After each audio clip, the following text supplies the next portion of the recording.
You have to have visionaries, you have to have people that will think outside of the norm. We have to be given the power to tell our own stories. We all want to say our piece. This is a crazy time. What they care about is what it means to them. You have to not think like society thinks. This is a fight about power. Who has it and who has the right to use it? We're having a reckoning about what public safety can, should, and must look like. It's about a broader question of representation, who gets to create the images and define how we see the world. They want their voice to be heard, they have to get involved. Finally, we get to tell our truth and tell our stories like our stories matter. What's going to bring people together is equality. The love that we have for each other is the shortcut to true human happiness. You start to see how it's all connected. Every single person around the world can create a movement.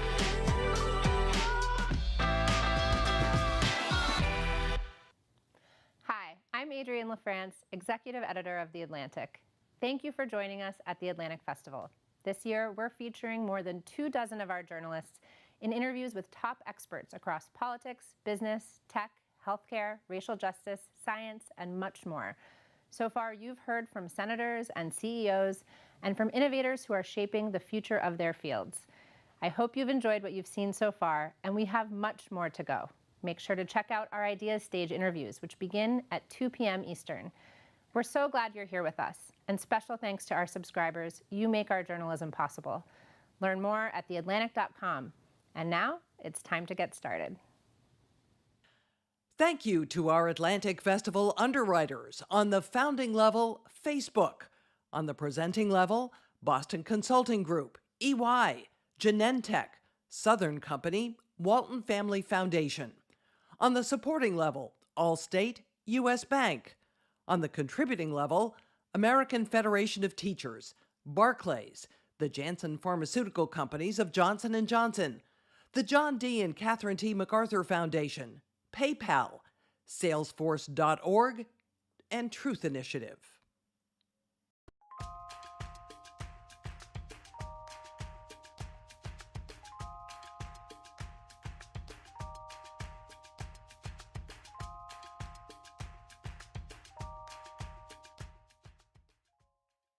Senior Vice President and General Manager at Atlantic Live. Welcome to the Atlantic Festival. We're so glad you're here. Over the course of the next hour, we'll be talking about how to prepare students for the fast-evolving workforce. America's future depends on whether our education system can adapt quickly to our new ways of working. There's a lot to talk about, and we'll have top experts here to share their insights.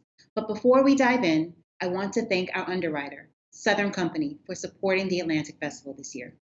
I also want to remind all of you watching that we hope that you'll join in the conversation. You can do that by typing into the Q&A feature on the side of your screen. Now, let's get started. For a conversation on investing in student success, please welcome Lisa Alcorta, Senior Vice President of Programs and Operations at the Hispanic Association of Colleges and Universities, Carrie Billy, President and CEO of the American Indian Higher Education Consortium, and Michael Lomax, Chief Executive Officer of the United Negro College Fund. Atlantic staff writer Adam Harris is here to lead the conversation. Thank you all for joining me. So, first, can each of you just share a little bit about how HBCUs, minority-serving institutions, and tribal colleges and universities uniquely prepare students of color for the workforce? And Carrie, I will go to you first. Great, thank you. Tribal colleges are place-based, culturally grounded institutions created by and for American Indians and Alaska Natives. They're led by the pipe, called by the drum, to be at the front line of nation building. And they teach from a worldview that resonates with our students. It is their worldview. Our curriculum and culture is grounded in culture, history, and the language of our people. They strive to strengthen the sense of identity, to restore identity that is lost in so many of our students. They provide wraparound services and support while teaching and training teachers, nurses, leaders, tower climbers, and so much more, all one student at a time. And Lisa, same question. I think you might be muted. I apologize about that. So Hispanic students are a diverse set of students and are more likely to be first generation college students with limited exposure to resources and networks. And despite those barriers, they have demonstrated great resilience in pursuing their educational goals. Our HSIs are offering various services to our students, and particularly they have been leading the effort in doing tuition-free programs across the colleges and universities across the nation. In addition, HSIs are also doing systematic change within the classrooms, such as teaching culturally responsive teaching strategies to connect Latinx students and engage them. They're also doing guided pathways and comprehensive advising models. HSIs are also investing in work with men of color, such as the Texas Education Consortium of Male Students. So there's various programs that are really targeted to ensuring that students, Latinx students, and additional students who are being served at HSIs are reaching their educational outcomes. Thank you very much. And Michael, finally, I'm coming to you. Thank you very much. I'm delighted to be here. You know, work, jobs, employment have been central to historically Black colleges from their founding. I mean, people wanted to get education after the Civil War in order to be able to read, to be able to compute, to be able to compete. And that very practical and pragmatic outcome is an essential ingredient at the HBCUs in the past and in the present, and I believe will continue to be in the future. At every juncture, we are thinking about the economic outcome of education and linking what students are learning at HBCUs to the best careers and the jobs of the 21st century. And so whether that means we're disproportionately producing Black graduates in STEM as we are, or that we are also emphasizing business and other very practical employment skills. At UNCF, we've been working for the last 6 years on a very special project funded by the Lilly Endowment with a $50 million grant to create career pathways embedded in the curriculum of 24 historically Black colleges. And what we've seen in that program is a very strong initiative to embed in our institutions some of the expectations that employers are looking for in the 21st century. So it's not just a matter of getting a college degree, but having experiential learning, internships at corporations. It's a matter of also of ensuring that our faculty are teaching not just what they learned when they were in school, but teaching what employers are expecting their students to know in the 21st century. So linking education to employment outcomes is a central ingredient of the work that we do at historically Black colleges. Yeah. And Michael, I actually want to stay with you for a moment, because something that Carrie said a moment ago about how tribal colleges are really teaching and encouraging sort of the cultural competency and cultural awareness. Jelani Favors, professor at North Carolina A&T, writes about a second curriculum at HBCUs in particular, but I think that it also kind of broadly applies to tribal colleges, to Hispanic serving institutions. So can you kind of talk about that cultural competence and awareness that comes with attending a tribal college, that comes with attending an HBCU, that comes with attending an HSI, and how that environment sort of cultivates a form of curiosity that allows students the freedom to explore those passions? Well, that cultural competency of historically Black colleges and my colleagues at tribal colleges and Hispanic serving institutions, look, we create institutions which first and foremost embrace the students who attend, so that the students aren't coming there immediately being told, well, that's not for you if it's a science course, or that's not for you if it's a business course. They're being told that they can achieve whatever they work for and that their immediate curiosity is reinforced with the opportunity to explore.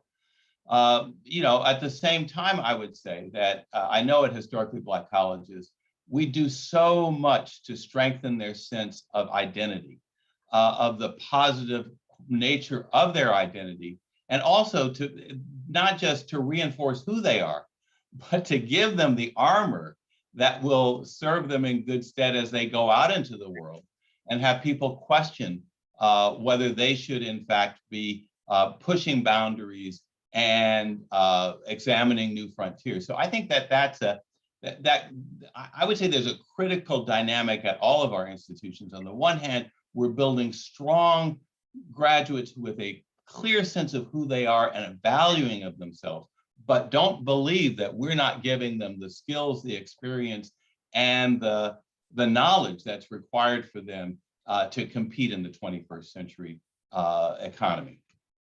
Yeah, and Carrie, same question to you, just about sort of the cultural competencies and how that allows students the environment to explore those curiosities. Yeah, well, first of all, let me just say that tribal colleges don't teach culture as a second curriculum. Our curriculum is embedded in our culture and our identity and our history and our language. It arises from who we are as Indigenous people, as members of a tribe. So that's the center of everything that our tribal colleges do. And that sense of identity, that knowing who you are and where you came from, helps you know where you're going to go. It creates the kind of self and that identity that allows people to explore, that gives them the confidence to explore and to try new things and to innovate. And we cannot have innovation in this country, particularly in the 21st century, if we don't have diversity and diversity of thought. So tribal colleges try to encourage that in our students and give them the confidence they need to stay in their communities and rebuild their tribal nations or go anywhere in the world and succeed. And Lisa, so a little bit earlier, you mentioned kind of working collaboratively and working in interesting new ways. So how can minority serving institutions, Hispanic serving institutions work collaboratively with K-12 schools, employers, and policymakers to better prepare students of color for the workforce? There are many programs that our HSIs and other institutions are doing. An example of one is partnerships between high schools, community colleges, and industry partners, where community colleges will deliver a workforce program to high school students while ensuring experiential learning opportunities with our industry partners. Another model, for example, is early college high schools, where again, there's that collaboration with high schools, community college, and universities to ensure students are in some cases getting dual credit courses, and they're actually ahead to their time to degree to completion. So it's again about building those relationships within the school districts as well as the industry. And in many times it's also having industry partners as advisory counselors or advisory committees to shape that curriculum and help shape some of those programs. And Michael, you mentioned in your first response how it has to be sort of, K through employment rather than just K through 12. Can you talk about that a little bit more and the role that, tribal colleges, HBCUs, and MSIs play in that? Well, yeah, but first of all, let me just say there's a revolution which is going on in higher education. Now, not everybody knows this revolution is going on, but I think that those of us who serve low-income first-generation students know that there's a huge focus today, not just on degree attainment, but meaningful career attainment, so that our students are coming, and the majority, 75% of all students who attend historically Black colleges are low income. They enter Pell eligible, they enter at the lowest socioeconomic levels in our country, but they don't want to stay there. So a big part of the imperative for our institutions is to ensure that that journey that they're on is not just one of personal development. It's all, in the sense of learning for learning's sake. It really has to be learning for economic sake. So, we draw our students from K through 12 public schools, and in some instances charter schools. We get young people who are traditional students who are on a very specific journey from poverty to the middle class. And so, you know, if you don't link both what's being learned in the classroom with what they will be able to use that learning to change their economic status, it's just a huge missed opportunity. And I know that historically Black colleges are embracing that. Now, they're not embracing it with the notion that every graduate is going to go immediately into the workforce. Our graduates are going to go into law school, they're going to go to professional school, they're going to go and get PhDs, they're going to become research scientists, they're going to become a range of very important professional categories, but they're also going to be thinking about how they move from poverty into the middle class, how they develop wealth, how they buy a home. And so all of those economic issues are helping to drive the experience that they're having at an HBCU. And Carrie, so you talked about the sort of important role that the institutions and tribal colleges are playing. So I guess what additional investments are needed to help tribal colleges, to help, you know, HBCUs, this question is going to come to everyone, but to help HBCUs, to help HSIs continue their mission, and what's at stake if you know, the federal government, if state actors don't make those investments? Oh, great. I have a list, so I get things down. But, you know, tribal colleges, first of all, let's don't shut the government down. So we'll move past that one, but that will definitely help. But one, I think, is to allow tribal colleges and all of our institutions who the funding that we have now, to allow us to spend it wisely, allow us to invest in what we know is sustainable and works. And we're finding, tribal colleges are finding, at least with the COVID relief funding, that is not possible, that the Department of Education is treating all institutions the same. Tribal colleges are small, resource-challenged institutions in very rural places. We can't use our COVID relief money in the way that makes the most sense for the future of our students and our tribal nations. So to allow things like limited construction that makes sense to go on, would tremendously help us as we move forward. We support doubling Pell because, as Dr. Lomax mentioned, the vast majority, more than 80% of our students, are low-income students. So doubling Pell would be a game changer for them. We hope that Congress will get the Build Back Better plan passed, the free 2 years of college, all the other things, the R&D investments, if tribal colleges are fully included, is really important. We need, one thing that we think that COVID has revealed are the challenges of broadband, the digital divide in this country. And a lot of money is being put in to invest in working through that, to allow distance education and internet throughout the country.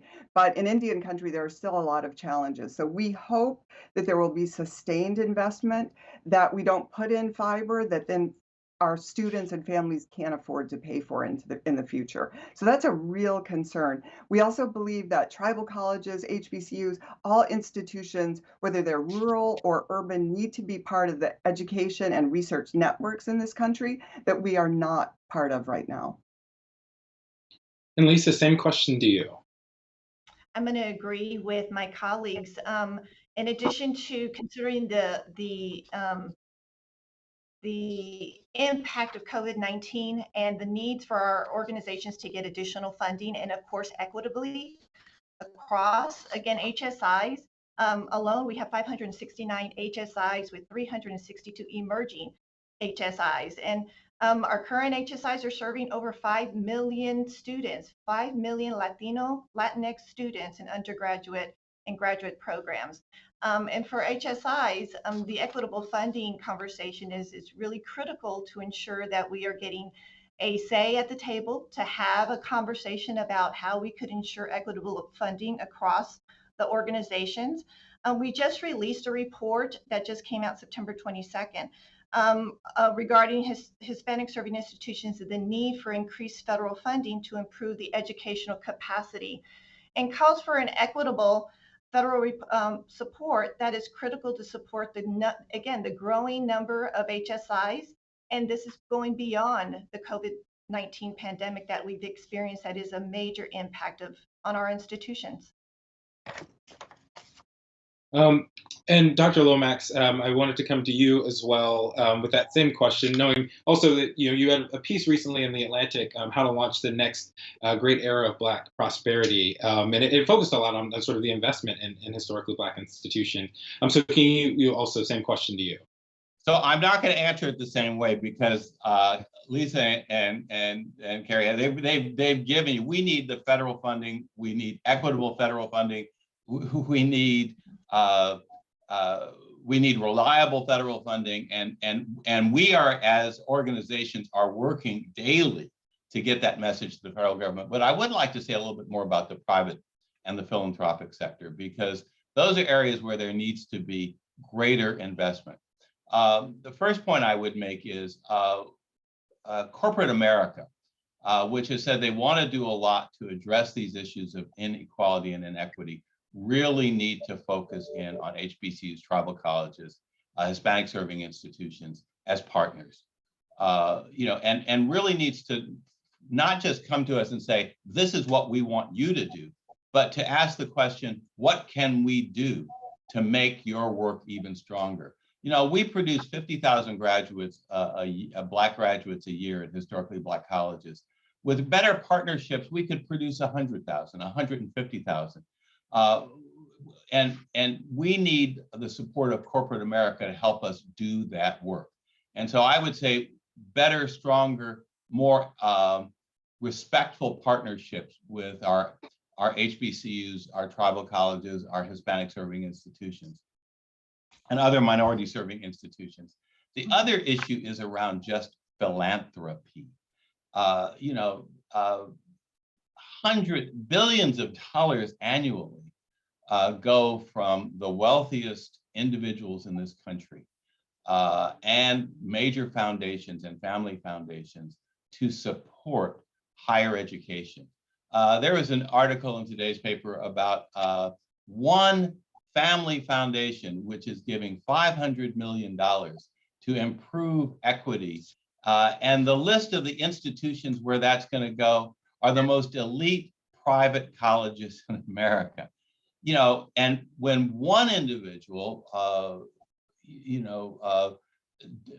Mackenzie Scott makes $500 million available to a swath of historically Black colleges, tribal colleges, and Hispanic serving institutions, that's big news. It happened once. And you can't make up for starving, philanthropic starving, and corporate starving with one good year.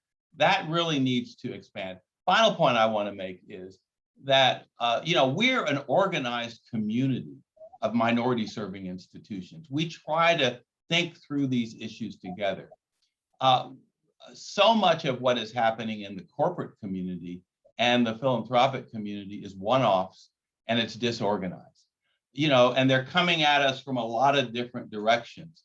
I think that what I would say to America's business community, to the Business Roundtable and others, really to think about this as in a more strategic way and definitely a more collaborative way. They're telling us this is the way we've looked at it, and this is what we've decided, and this is what we want you to do. And that's not a collaboration. That's not a partnership. It's and I think that we're not going to get the kind of success that we could have with co-creation and co-construction of results of programs with that kind of a more autocratic approach to delivering philanthropy. Well, Michael, Lisa, Carrie, I know that each of you have, represent these multivariate institutions that are performing really important work for the nation. I thank you for your work, and thank you for joining us today. I really appreciate the conversation. Thank you, Adam. Thank you for your new book. Thank you. Yep. Thanks. Next up, a session produced by our underwriters, Southern Company, investing in diverse talent today for a brighter tomorrow. Please welcome Chris Womack, Chairman, President, and CEO of Georgia Power, and David A. Thomas, President of Morehouse College. Good day. My name is Chris Womack. I'm President, Chairman, and CEO of Georgia Power Company, and we're part of the Southern Company. And I'm thrilled today to have this conversation about historically black colleges and a lot of things that have been going on of late around race and about economic issues and how we close wealth gaps. It is a thrill for me to have this conversation with my friend David Thomas, who's the president of Morehouse College and has a distinguished career in academia from the Wharton School of Business to the Harvard School of Business to Georgetown University. Just an impeccable track record. And so thanks for joining me. Oh, thank you, Chris. It's great to be here with you and continue that conversation. Yeah, so I know in 2020, our company made a decision to make an investment in historical black colleges and universities, and we announced a $50 million grant to HBCUs, and sometime thereafter, unfortunately, we had the killing of George Floyd, and we had a lot of social unrest, and there was a lot of conversation in this country about things to do to address social justice, to address racial inequality. And I think a lot of that response, and some of that response was, what can we do to provide support and uplift to HBCUs? What's happening in the space today and in this world that we're living in today? I think you've got a confluence of things. One is the perfect storm, if you will, of COVID and George Floyd, both of which reveal the structural ways in which African Americans are disadvantaged on just about every index of well-being in our society. And George Floyd sort of really brought to consciousness the need to do things.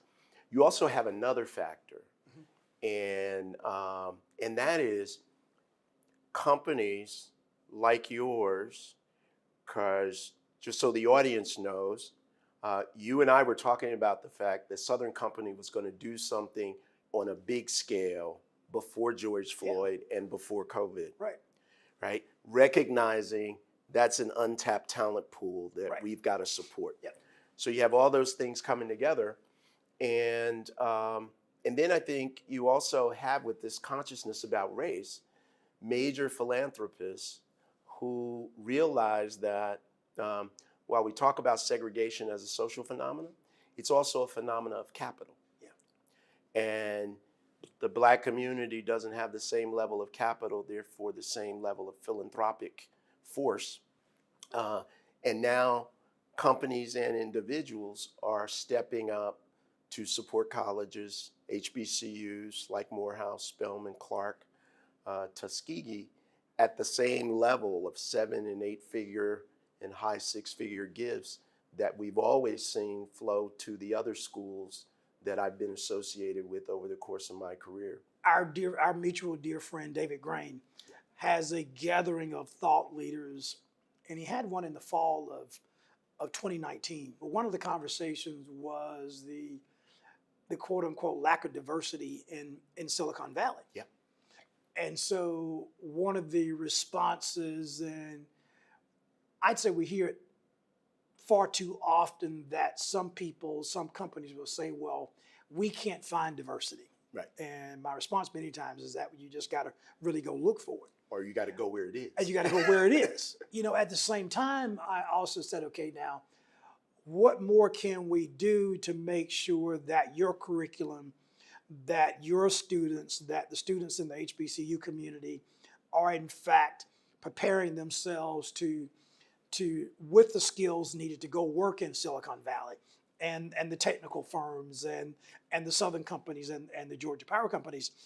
And so my belief is that, and when we do that, it provides them a meaningful career, a meaningful job that for many of them they're the first college graduates of the college entry, in their families, that it changes their lives, but it also changes a generation.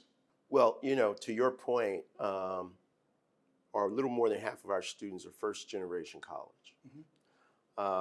60% of our students are Pell eligible, which means they come from families that can pay less than $5,000 toward their education. And we just had a ranking come out just this past week. Said of all the colleges in the country, Morehouse ranks 18 in social mobility, meaning if you come to Morehouse, the likelihood that you will move up in your economic status, right, is higher than it is at all those other schools. So you're making a difference. So we're making a difference, and what we're also focused on in Morehouse is making sure that we're preparing our students for the opportunities in the 21st century. So we just started a software engineering program, and that was influenced by our going to Silicon Valley and seeing that we were doing really well teaching theoretical computer science. Yeah. But for our students to go compete with a Caltech graduate at Google, they've got to understand software engineering, which is different than theoretical computer science. Right. And we now are partnering with companies like yours to ask questions like, well, how do we need to be training our engineers? And having executives or professionals on loan who are teaching some of the practical side of our classes to our students. How does it make you feel when you see kind of this, I want to say, re-enthusiasm, re-emergence, this new attention or new focus on HBCUs? I mean, what's your reaction to that? How does that make you feel? Makes me feel happy and proud, but it also increases my sense of the ambition that we have to have in this moment, this window, where the opportunity for us is to draw resources, to have people understand our value proposition, and to build ourselves in a way that, when this moment kind of dissipates and nobody's talking about George Floyd, we will have increased the recognition of the value of our brand independent of all the social things that are there today that are putting wind in the sails. And I think that will have people continue to invest. For us as HBCUs, and I know it's the attitude we're taking at Morehouse, what we need to do with those who have stepped forward in substantial ways is really build a partnership. So with companies like yours, not saying, $50 million and we're done, but how do we really build a partnership? And what's next? What's next? What goes beyond this moment? It's an important stakeholder that we have here in this part of the country, and we're so very honored to have the opportunity to partner with you. So thanks for this conversation today. Let me also make my plug. If you've got a son, make sure he checks Morehouse out. For a session on training the next generation workforce, please welcome Rukia Curvey-Johnson, Executive Director of the Rush Education and Career Hub, and Martha Parham, Senior Vice President of Public Relations at the American Association of Community Colleges. Atlantic contributor Jillian White is here to lead the conversation. Good morning. Thank you all so much for being here. Thank you to our audience for joining us for this important conversation. I want to go ahead and hop right in. So we know the pandemic exacerbated a lot of inequities, particularly in education, particularly for low-income students and for people of color. Rukia, I want to start with you. What are work-based learning experiences and programs, and how do you think they can help students, particularly students of color and low-income students? So work-based learning programs are those that expose students to the workplace, to actual meaningful work-based learning experiences, as well as they are sort of those initial pieces of job shadowing, career panels, doing certain kinds of competitions and challenges that are based on real-world challenges. And those are extremely important for many students of color, as well as low-income students, because it is often their first taste of what it means to work and to do some of these jobs that they aspire to. It's also a way for them to get early work experience, which is really, really needed when we think about them moving into sort of those skilled, high-quality jobs that rely on students already coming in and having a certain skill set. And so at the Rush Education and Career Hub, we are about providing those work-based learning experiences as early as middle school for students and building them out in a continual way through college to career. Martha, can you talk a little bit about why you think this is such an important area to focus on for our students? Absolutely. You know, community college students, we serve many underrepresented students and students of color. And I believe that many of them are first generation students. So a lot of them, this is their first opportunity for education as well as their first real job experience. So having the combination of the two, we're finding is really setting students up for success in later careers and helping them to understand how their education and their work experience go hand in hand.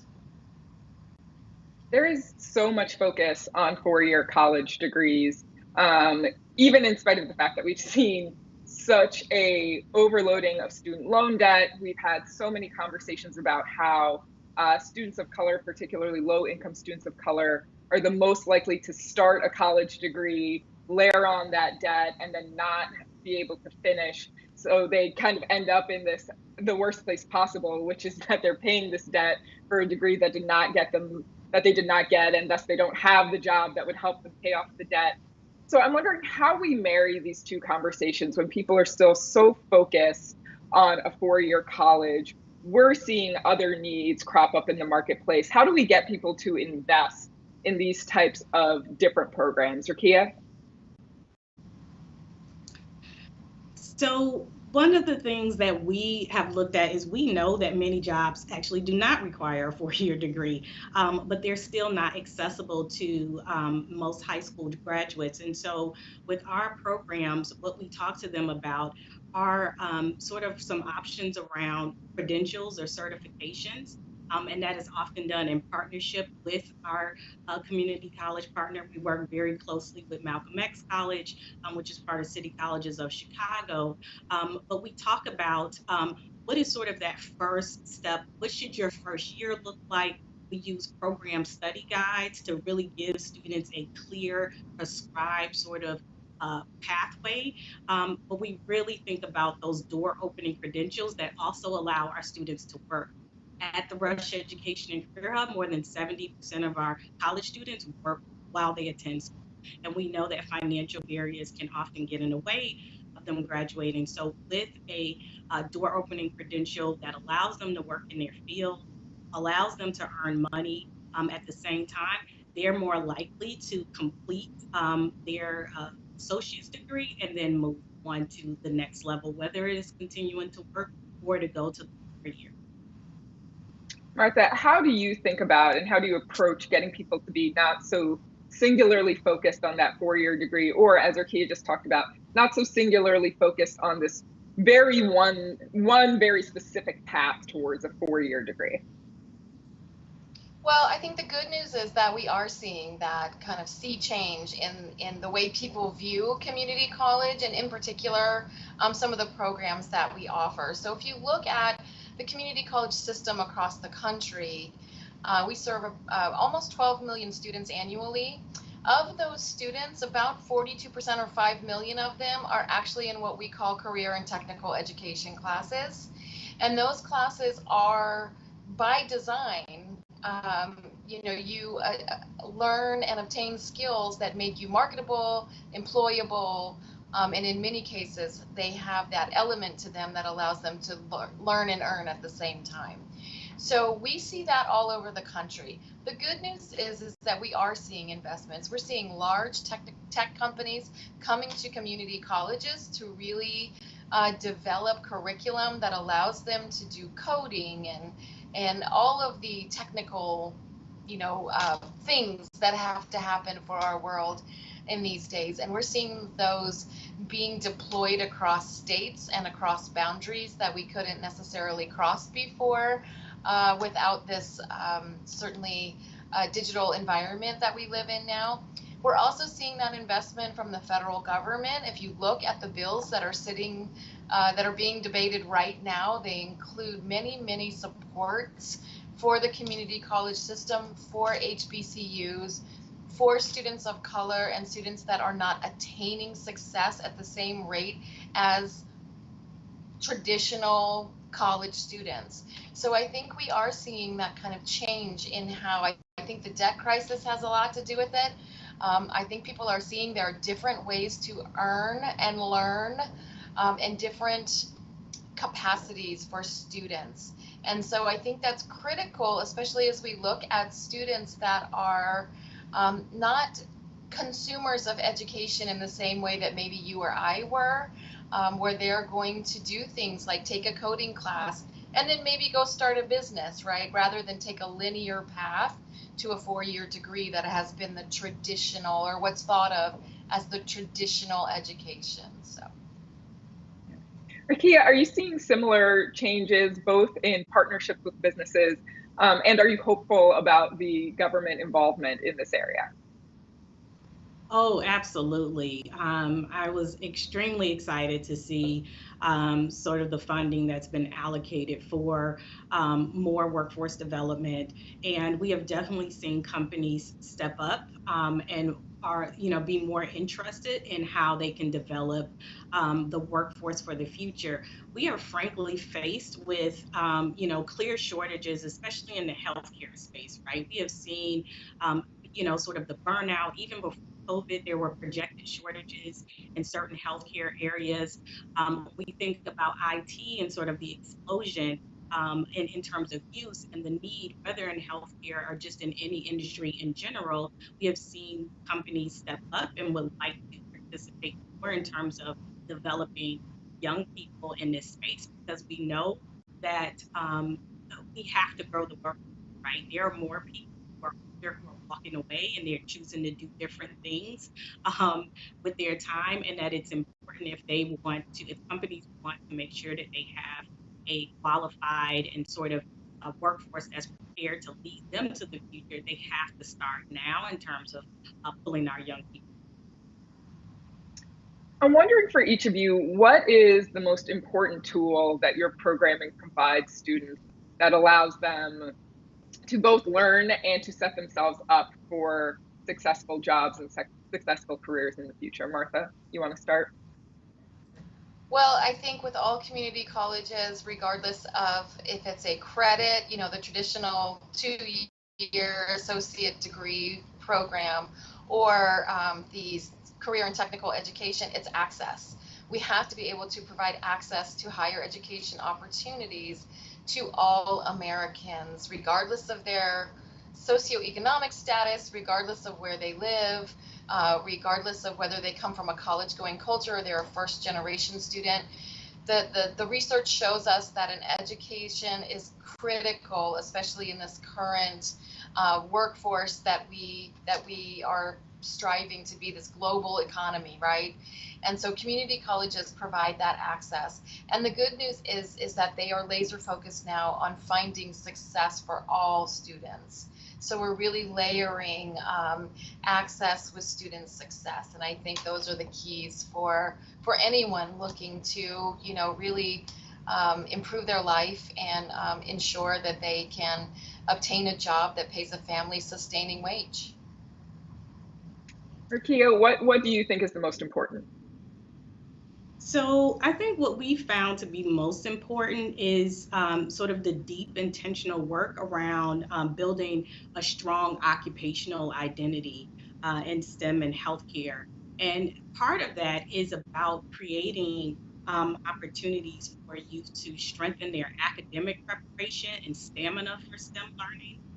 It's also about creating those opportunities for the workplace experiences and really giving them the exposure across a variety of careers.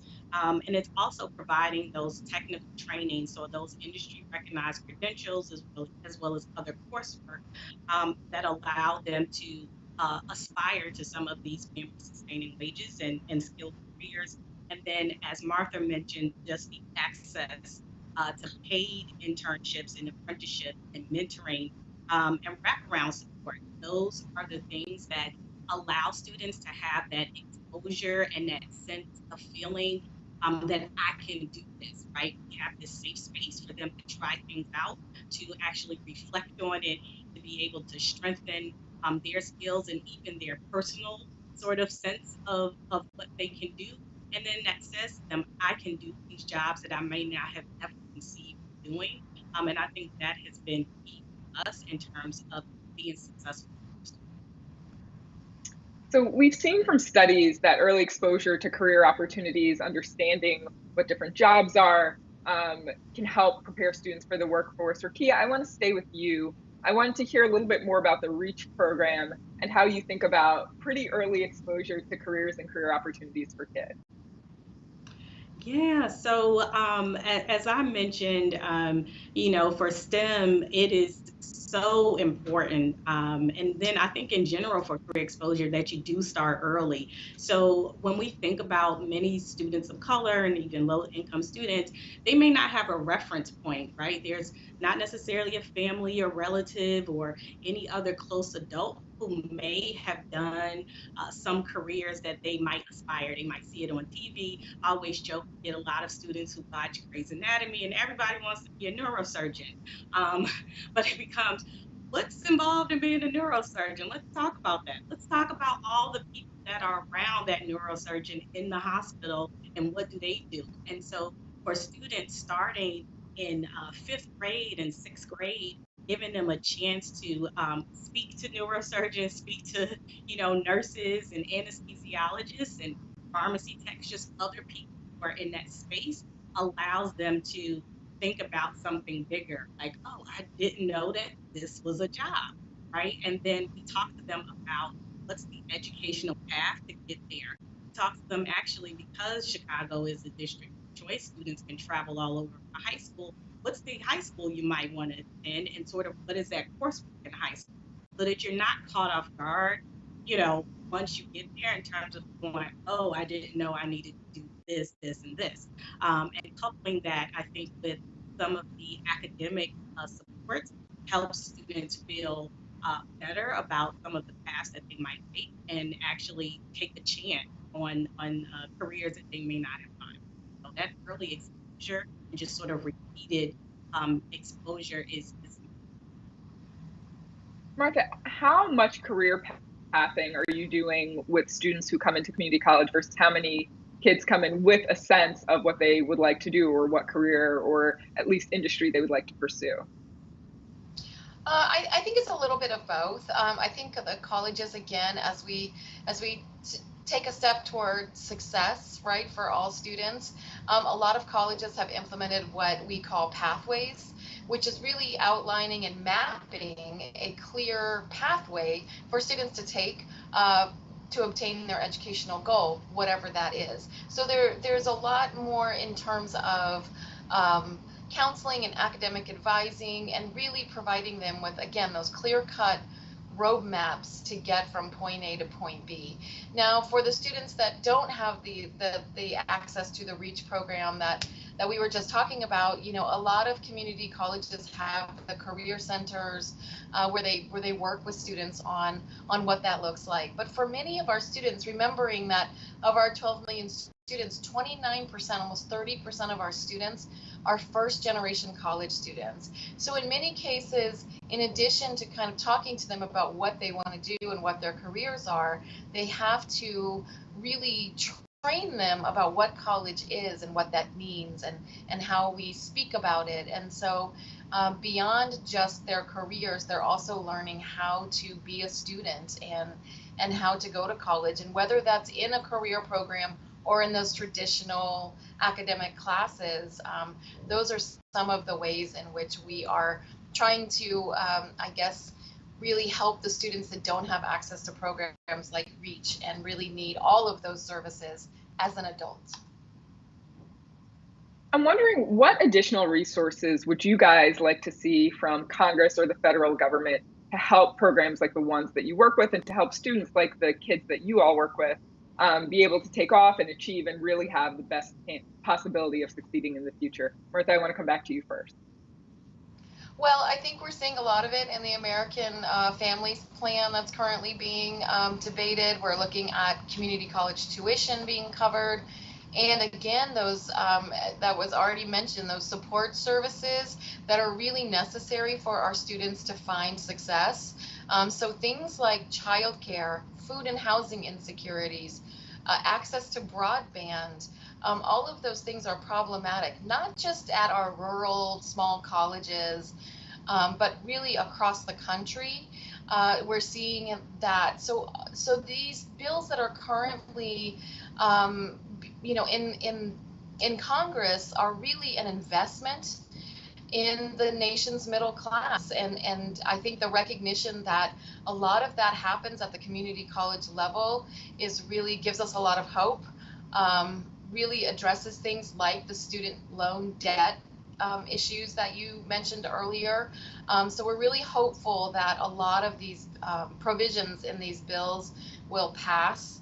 And it really is an investment in community colleges, and we're very excited about it.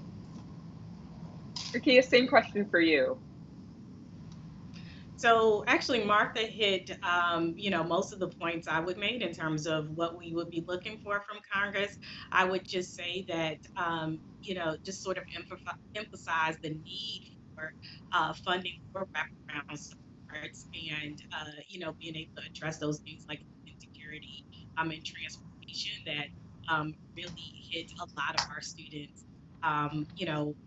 in a place where can get in the way of them actually finishing. So, not really too much to add from there, but I will say we would like to see more companies actually step up and really think about their contribution in terms of placement opportunities and what they're doing to provide more of the work-based learning experiences where students get a chance to get in a company on the ground to be able to learn in the space in which they aspire to be. So that is a place where I can.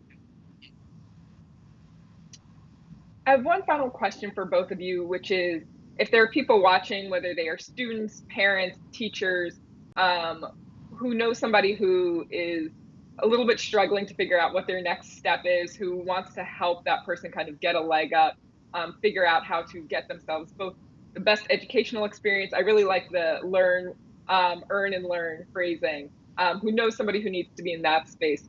What resources should we direct them to? Where should they be looking? How should they be thinking about kind of trying to figure out what their next step is, so they can both get an education and get the education that they need to have a fruitful career, and also have that exposure to careers and career pathing that will ultimately help them have a fruitful earning and educational experience? Ricky, I'm going to go to you first. Okay.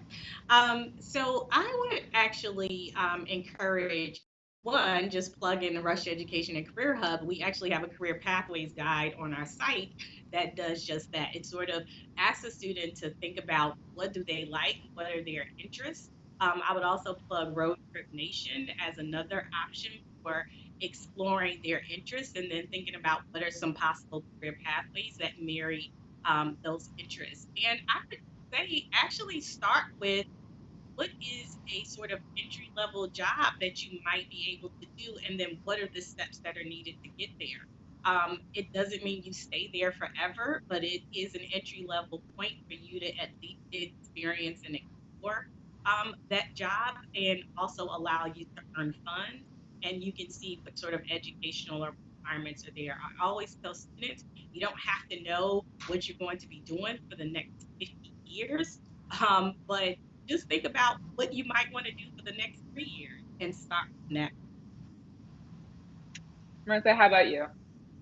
Well, I think part of the issue is there's so many different resources out there that students can get confused about what's true, what's not true, what does this all mean?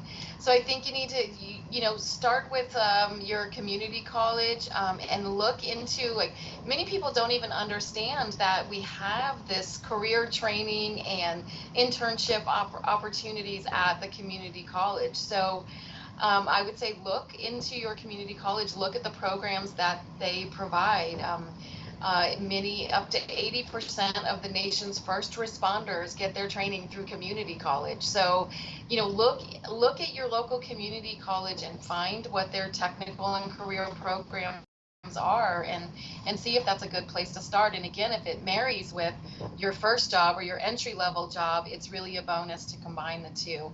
But I think AACC's website certainly has a lot of resources, a lot of programs. There's a current program right now with the band Metallica that is sponsoring community college career programs by providing them tools and equipment through these grants that they've provided. There are internship opportunities through the Department of Labor. All of that information is available on our website. But from a student perspective, I would say really look into the community college, look beyond what you think of as traditional college classes, and really look and see what kind of programs, especially those career and technical programs, that they can provide you. We're going to have to leave it there for now. Thank you both so much for joining us today. And thank you all in our audience for watching. Be sure to check out our schedule for a full list of events happening across the remainder of the festival, and have a wonderful day. Thank you. While we're on a break, we encourage you to network with other attendees and visit our expo booths. To participate, select the networking icon located on the left-hand side of the screen.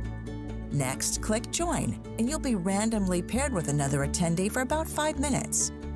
If you wish, you can exchange virtual information with each other and keep in contact via direct message within the platform.